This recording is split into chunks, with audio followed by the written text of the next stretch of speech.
Peço aos irmãos que abram o texto em 1 Timóteo capítulo 3. Nós leremos o verso 1 ao verso 12.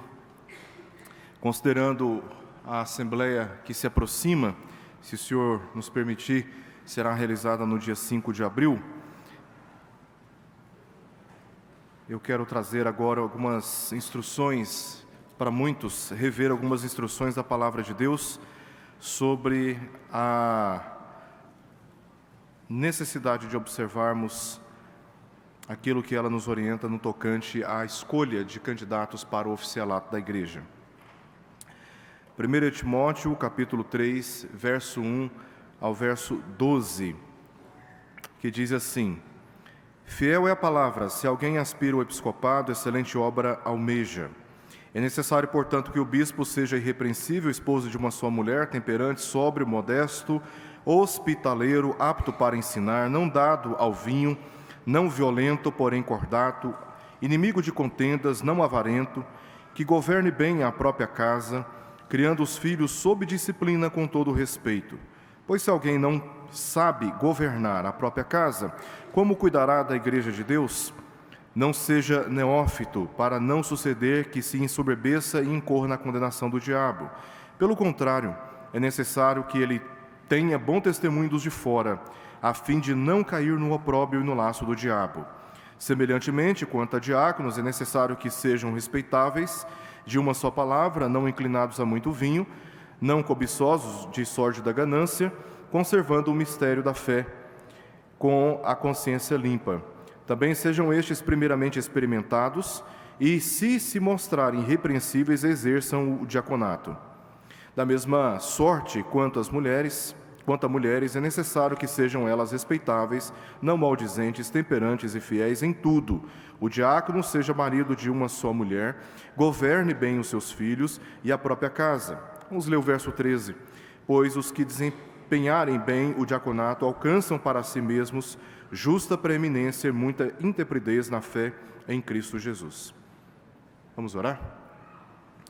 Pai, diante da Tua Palavra, nós pedimos que o Senhor nos instrua nesta manhã e nos prepare para procedermos da maneira bíblica em relação ao processo, ó Deus, de eleição para oficiais que o Senhor está nos permitindo realizar no próximo mês. Nós te pedimos, ó Deus, especialmente nesse momento também, a Tua bênção sobre o nosso país, ajudando-nos, ó Deus, a lidar com as aflições do momento, com maturidade, com serenidade, com calma e, sobretudo, na confiança de que as nossas vidas se encontram sob os cuidados soberanos do Senhor. Oramos por isso, Pai, e te pedimos em nome de Jesus. Amém. Queridos irmãos, a Confissão de Fé de Westminster, no capítulo 30, parágrafo 1, declara o seguinte: o Senhor Jesus, como Rei e cabeça da sua igreja, nela instituiu um governo nas mãos dos oficiais dela. E assim nós acreditamos que o governo de Cristo se revela na igreja através dos seus oficiais, com base em várias passagens das Escrituras, e essa aqui que nós lemos é uma destas. Mas como os homens se tornam oficiais na igreja? Esse é o propósito que eu tenho aqui nesta manhã, observando o texto da Palavra de Deus e nos preparando para a assembleia que se aproxima. A epístola, ela é classificada como uma epístola pastoral, porque ela é uma correspondência de um pastor, o apóstolo Paulo, para outro pastor, Timóteo, que se encontrava nesse momento em Éfeso. E nessa epístola, o apóstolo Paulo teve como objetivo destacar algumas instruções quanto à conduta da igreja. A primeira instrução que Paulo dá à igreja através do seu pastor é sobre a oração. Ele trata isso do capítulo 2, verso 1 até o verso 8. A segunda instrução que ele nos dá está no capítulo 2, verso 9 até o verso 15. Ele instrui a igreja, particularmente as mulheres, sobre como lidar com aqueles que exercem autoridade dentro da igreja. A outra instrução que o apóstolo Paulo dá está no capítulo 3, no texto que nós lemos. E o objetivo de Paulo aqui é instruir a igreja, e particularmente aqueles que exercem autoridade dentro da igreja. E algumas observações importantes que eu gostaria de fazer aqui antes de nós entrarmos no texto propriamente falando. Primeiro, meus irmãos, aqui Paulo se ocupa em orientar Timóteo sobre quem pode exercer autoridade na igreja, né? Não significa que por ser homem todos estão habilitados. Não, dentre os homens, Paulo deixa bem claro quem pode exercer autoridade. Segundo, ele assume que devem ser homens com base nos princípios que Deus intencionou na criação. Não podem ser mulheres. Todos aqui são tratados pelo apóstolo Paulo como sendo habilitados para o exercício de autoridade de governo na igreja, quando homens encontrados qualificados para tal ofício. Ele distingue aqui no texto os ofícios entre bispos, que significa um supervisor, corresponde ao presbítero, dos diáconos, que são os servos. Ele faz uma distinção de ofício aqui para Timóteo. Ele fala sobre os bispos, depois ele diz quanto aos diáconos, e aí ele vai especificar algumas qualidades que precisam ser identificadas neles. Então nós temos aqui na passagem 2 ofícios sendo tratados pelo apóstolo Paulo. Estes deveriam ser pessoas distintas por qualidades espirituais, morais, familiares, exigentes. Quando a gente lê as qualificações, as exigências, nós ficamos surpresos com o nível de rigor. E a razão, pelo menos há 2 razões, porque Paulo ele especifica essas exigências tão altas assim. Primeiro, porque esses oficiais, eles devem servir como exemplos para o rebanho, como modelos para o rebanho. Homens diante dos quais a igreja estará observando e seguindo o seu exemplo. Segundo, especialmente porque a palavra de Deus é fiel, e para lidar com a palavra de Deus que é fiel, é exigido que homens sejam fiéis, tanto no ensino como na aplicação dela, na obediência a ela, uma vez que serão vistos como modelos dentre o rebanho. Dentre tudo isso, Paulo destaca como homens se tornam oficiais na igreja. E é isso que eu quero destacar aqui. Em primeiro lugar, no verso 1, nós vemos Paulo deixando claro que o processo de se tornar oficial na igreja começa com aspiração. Segundo lugar, verso 2 ao verso 12, qualificação. Não é só a aspiração, há também uma exigência quanto à qualificação. E por fim, quero destacar o que está dito no verso 10 sobre o exame. 3 processos pelos quais homens se tornam oficiais na igreja: aspiração, qualificação e também exame. Então o verso 1, vamos ler novamente, diz assim: fiel é a palavra, se alguém aspira o episcopado, excelente obra almeja. Lá no verso 8 nós lemos, semelhantemente, ou seja, assim como já foi descrito a respeito dos bispos, correspondem aqui aos presbíteros na igreja. A diferença de palavras é porque o bispo, ele significa aquele que observa o rebanho, acompanha o rebanho, supervisiona o rebanho, e o presbítero, uma palavra grega que significa ancião, que tem uma relação com a sua experiência, com a sua maturidade e com a sua maturidade bíblica, né, a respeito das Escrituras. É só essa a diferença, mas corresponde ao mesmo. Então, Paulo no verso 8 diz, olha, da mesma forma como eu já descrevi e orientei a respeito dos presbíteros, assim também me dirijo agora àqueles que almejam, àqueles que aspiram o diaconato. Então, primeiramente, é necessário aspirar. Esse é um interesse declarado, né, uma ação do desejo. Você aspira ou você expõe o que está dentro para fora. Então, essa é a aspiração. Você tem um desejo, e esse desejo, ele é exposto, ele é declarado, ele é manifesto. Então, isso é um meio pelo qual, ou talvez o princípio pelo qual, homens se tornam oficiais na igreja. Esse desejo não é pecado. Você desejar ser um oficial na igreja, você desejar o ofício do presbiterato, do diaconato, não há nenhum pecado, não há nenhum tipo de constrangimento ou dificuldade em relação a isso, quando esse desejo é resultado do Espírito Santo sobre determinados homens na igreja. Por isso, alguns homens não têm interesse, outros podem ter interesse. E o interesse legítimo, obviamente, é aquele que é resultado da ação do Espírito Santo na sua própria vida. Lucas diz em Atos, capítulo 20, verso 28, atendei, se referindo a bispos, e no mesmo texto, se referindo também a presbíteros, atendei por vós e por todo o rebanho sobre o qual o Espírito Santo vos constituiu bispos, para pastoreardes a igreja de Deus, a qual ele comprou com seu próprio sangue. Então, quem constitui bispo na igreja é o Espírito Santo. Não é um desejo vago, não é um desejo dirigido por qualquer outro interesse, senão aquele que o próprio Espírito Santo concedeu e concebeu no seu próprio coração. Em última análise, um homem se torna presbítero ou diácono porque o Espírito Santo desperta nele um grande amor pelas pessoas, desejo de se sacrificar por elas, de pastorear, de servir, de se abnegar, de renunciar a interesses pessoais pelo bem do rebanho. Se um profundo desejo e vontade por isso, sem um profundo desejo e vontade por isso, homem nenhum pode ou deve ser oficial na igreja.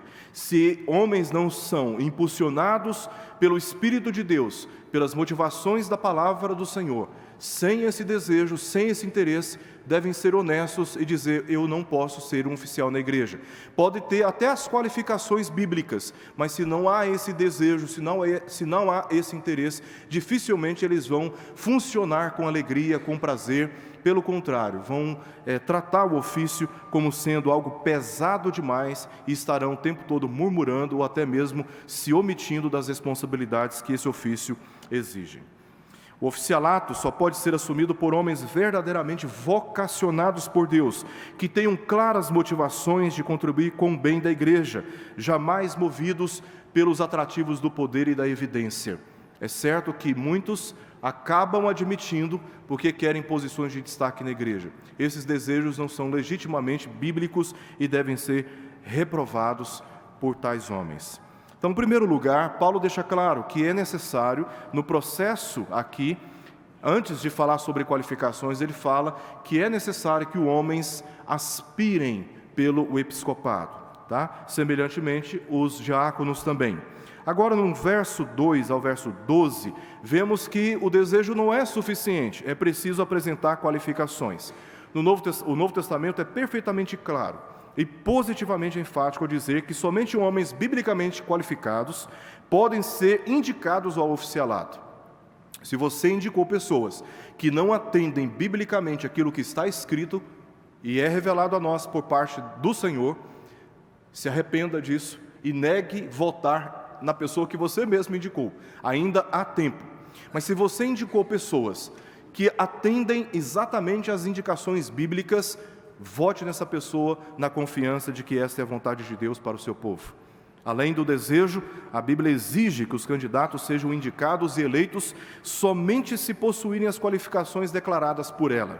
Tais qualificações protegem o rebanho de Deus, de homens impulsionados por motivações erradas, os quais negligenciariam o pastoreio e a assistência, e o pior, envergonhariam o propósito bíblico do oficialato eclesiástico. É por isso que a palavra já nos previne, deixando claro para nós quais são as qualificações que precisam ser observadas. Um homem desqualificado biblicamente, ocupando uma posição de liderança, inevitavelmente gera prejuízos para toda a igreja. E aí, depois de eleitos, não é honesto, não é leal, não é correto ficar criticando, depreciando, fazendo campanha contra, boicotando. Isso não é honesto, porque se nós não procedermos de forma bíblica, temos que aceitar que a justiça de Deus seja exercida sobre nós, que a disciplina de Deus seja exercida sobre nós, tendo que lidar com homens que não deveriam ocupar funções oficiais na igreja. E frequentemente a instrução bíblica é repetida, mas ainda assim a motivação às vezes pode ser não aquelas que são recomendadas biblicamente falando. Queremos de alguma forma promover pessoas que representem o nosso pensamento e até defendem as nossas críticas. mas muitas vezes deixamos de observar que esse não é o critério. O critério é aquele que está na palavra de Deus. Por isso, Deus, em sua graça, nos deu claras e amplas instruções através da sua palavra quanto à vida daqueles que podem ser indicados e eleitos para o oficialato na igreja. Então nós temos aqui no verso 12, verso 2 até o verso 12, basicamente 15 qualificações exigidas àqueles que aspiram ao episcopado, dentre as quais 10 são destacadas para os diáconos, do verso 8 até o verso 12. A intenção aqui de Paulo é de instruir que o desejo não é determinante para aqueles que ocuparão um ofício na igreja, e sim complementar a essas qualificações. O desejo precisa ser acompanhado pelas qualificações, e eu quero repetir aqui rapidamente todas essas qualificações, contemplando os dois ofícios. É necessário, portanto, por causa da palavra que é fiel, é necessário, portanto, que o bispo, o presbítero, ele seja irrepreensível, esposo de uma só mulher, temperante, sóbrio, modesto, hospitaleiro. É necessário que ele seja apto para ensinar, não dado ao vinho, não violento, porém cordato, inimigo de contendas, não avarento, e que governe bem a própria casa. Porque se ele não sabe governar a própria casa, certamente ele não saberá lidar com a igreja, que representa uma responsabilidade maior. Verso 6, ele não pode ser neófito. A palavra neófito aqui, ela é uma composição de duas palavras.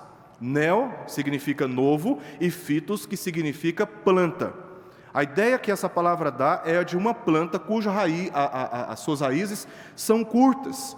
Então, facilmente entra em falsas doutrinas, facilmente submete-se a pressões, facilmente é manipulado, porque é imaturo, ainda não tem raízes, ainda não tem um couro grosso, né? Não é, como se diz popularmente, ainda não é aroeira, é neófito, né? Não tem maturidade bíblica para lidar com a imensa responsabilidade pastoreal do povo de Deus. Portanto, não pode ser neófito, para não suceder que se ensoberbeça e incorra na condenação do diabo. Pelo contrário, é necessário que ele tenha bom testemunho dos de fora. Verso 7, a fim de não cair no opróbrio, na vergonha, no vexame e no laço do diabo. Da mesma forma, semelhantemente, quanto a diáconos, é também necessário, assim como ele diz lá no verso 2, é necessário. Agora ele diz, do mesmo modo e necessário, que sejam respeitáveis, de uma só palavra, pessoas que são comprometidas e sérias no uso da palavra. Que sejam respeitáveis, de uma só palavra, não inclinados a muito vinho, não cobiçosos de sorte da ganância, conservando o mistério da fé com consciência limpa. Também sejam estes primeiramente experimentados, e se mostrarem irrepreensíveis, aí sim exerçam o diaconato. Ele abre um parêntese e fala sobre as mulheres, assim como ele fala das mulheres no verso 9, como as mulheres devem lidar com os homens que exercem autoridade. Fechando o parêntese, ele volta a falar sobre a questão do diácono, porque ele não associa a mulher aqui como uma diaconisa. Lá atrás, ele já tinha dito, no verso 12, que ele não permite que mulher exerça a autoridade de um homem. Então, ele não está falando aqui de mulheres na mesma categoria dos diáconos. Em segundo lugar, ele está falando das mulheres no tocante à relação com aqueles que exercem autoridade, assim como ele falou no capítulo anterior, no capítulo 2. Aí, fechando o parêntese, verso 12, o diácono seja marido de uma só mulher, governe bem os seus próprios filhos e a própria casa, pois os que desempenharem bem o diaconato alcançam para si mesmos justa preeminência e muita intrepidez na fé em Cristo Jesus. Então, essas qualificações estão expostas aqui para justamente, como eu já disse, para proteger o rebanho de homens impulsionados por motivações erradas. Se essas observações não forem observadas pela igreja, se o critério não for os critérios bíblicos, se não formos rigorosos na obediência aos conselhos da palavra de Deus e elegermos homens com outras motivações, com outras qualificações, não formos porque muitas vezes a amizade, ela impede que atendamos aquilo que a palavra de Deus diz. Não, eu tenho que votar porque eu sou amigo dele, convivo com ele há muito tempo, conheço ele, mas espera aí, ele, apesar disso, ele atende as qualificações bíblicas? Se não atende, não vote. Seja sério em relação a isso, porque a igreja do Senhor depende, entre aspas, de homens biblicamente qualificados para o exercício da autoridade e assim, portanto, refletir ou expressar o governo de Deus no meio do seu povo. Primeira exigência bíblica para que homens se tornem oficiais na igreja, é necessário que eles aspirem, eles desejem, sob a influência do Espírito Santo, a ocupação de tais ofícios na igreja. Em segundo lugar, é necessário que atendam às qualificações que a palavra de Deus recomenda. Em terceiro e em último lugar, Paulo deixa claro que é necessário um exame. Isso está explícito no verso 10, quando ele diz: também sejam estes primeiramente experimentados, voz passiva. Tá? Esses homens que desejam e que têm qualificações bíblicas, eles ainda precisam ser experimentados pela igreja, porque a recomendação de Paulo a Timóteo é para a igreja. É necessário que eles sejam experimentados. Tá? É preciso um exame. Deus requer do oficial uma tarefa muito séria. Por esse motivo, ele deve ser alguém que se destaca, não pelo seu status social na igreja, devido à sua graduação acadêmica, devido ao seu nível econômico, material, ou até mesmo a sua história dentro da igreja. O fato de você ocupar os bancos da igreja há muitos anos não significa que você esteja, por isso, qualificado ao oficialato. Há pessoas que, inclusive, são novas no contexto histórico da igreja e que são perfeitamente qualificados para o ofício no seu lugar. Obviamente, o que Paulo está deixando claro é que os oficiais, os homens que almejam o oficialato, precisam ser provados tanto no caráter quanto na espiritualidade, e não sobre história da igreja, sobre poder econômico, grau de formação acadêmica ou coisa semelhante. É nesse sentido que ele diz que é preciso ser experimentados. O texto de 1 Timóteo 5, 22 a 25, nos ensina que a avaliação humana quanto ao caráter e ações é necessária para evitar que pessoas erradas ocupem posições de responsabilidade na liderança da igreja. Um dos melhores exames que a igreja local pode fazer, primeiro, é designar tarefas para conhecer a vocação e o compromisso. Não podem ser pessoas, como a própria Constituição da nossa igreja, pensando nos textos da Escritura, diz, né? Não podem ser pessoas com menos de um ano dentro da igreja, precisam ser pessoas com mais tempo. Qual que é o pensamento da Constituição da nossa igreja? Que esses homens precisam ser conhecidos. A vocação precisa ser percebida, para que a igreja tenha confiança de votar nesses homens, sabendo que eles atendem àquilo que a palavra de Deus diz. Segundo, verificar se além da espiritualidade e caráter, é alguém que investe a sua vida no ensino da doutrina, visitas pastorais, aconselhamento, liderança de algum ministério, visitas aos enfermos, e aos idosos, órfãos e viúvas, se tem disponibilidade para atender necessidades da igreja de forma regular, semanal. Por quê? Porque se uma pessoa não está fortemente comprometida com as necessidades pastorais ou diaconais regulares das pessoas, não oferece garantia que será depois de eleito. Não existe mágica no processo de eleição, não existe mágica na Assembleia. A Assembleia apenas é um reconhecimento oficial e público daquilo que esses homens já provaram, já demonstraram, já testemunharam dentro da comunidade. A igreja local não pode ser ingênua, pensando que se não dedicam suas vidas a essas funções antes de serem eleitos, se dedicarão depois de eleitos, visto que homens vocacionados por Deus para o oficialato provam que são pelo compromisso antes de assumirem quaisquer cargos oficiais dentro da igreja designados pela Assembleia. É só você observar a vida antes do cargo, inclusive quem já ocupa o cargo, se atendem, se estão respeitando, né, a nobre responsabilidade do ofício que já estão ocupando. Tanto aqueles que não estão ocupando cargos oficiais, como aqueles que estão ocupando cargos oficiais, precisam ser observados pela Assembleia, para justamente a Assembleia voltar na consciência bíblica requerida pelo Senhor da Igreja. Então eu quero terminar aqui trazendo algumas orientações para todos nós. Em primeiro lugar, me dirijo aos homens especificamente.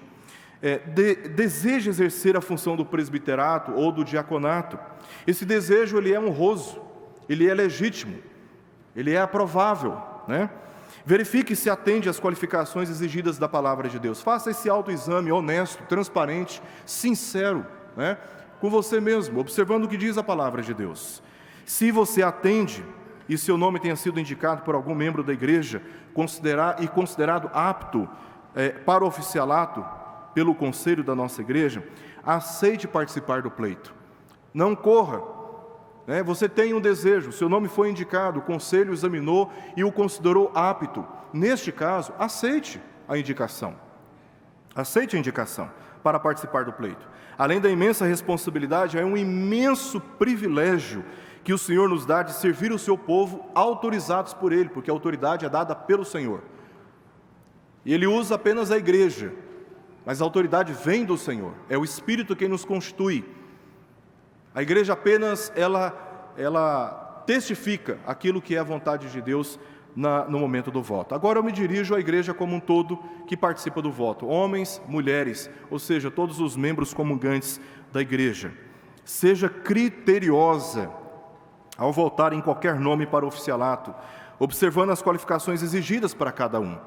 Lembre-se que as listas que nós temos na Escritura, quanto a essas qualificações, elas são descritivas e não normativas para o oficialato.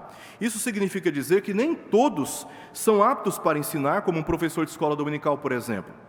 Mas todos devem ser aptos para instruir biblicamente pessoas em suas necessidades pessoais e firmes em defesa da fé evangélica. Ele pode não ser uma pessoa apta para subir no púlpito e ensinar, para dar aula na escola dominical, mas ele precisa ser biblicamente preparado para aconselhar pessoas e defender a fé evangélica. Porque ele vai visitar, porque ele vai lidar com dilemas, ele vai lidar com dúvidas, e ele precisa estar qualificado biblicamente para ensinar. Se não conhece a Escritura, se não tem maturidade bíblica, a igreja, e inclusive o indicado, o considerado apto, porque o conselho da igreja não é capaz de olhar tudo de forma perfeita, o exame do conselho tem as suas imperfeições, por isso que uma vez que o conselho apresenta os candidatos, ainda assim a igreja, depois de ter feito um exame para indicar, precisa fazer um exame ainda antes de votar.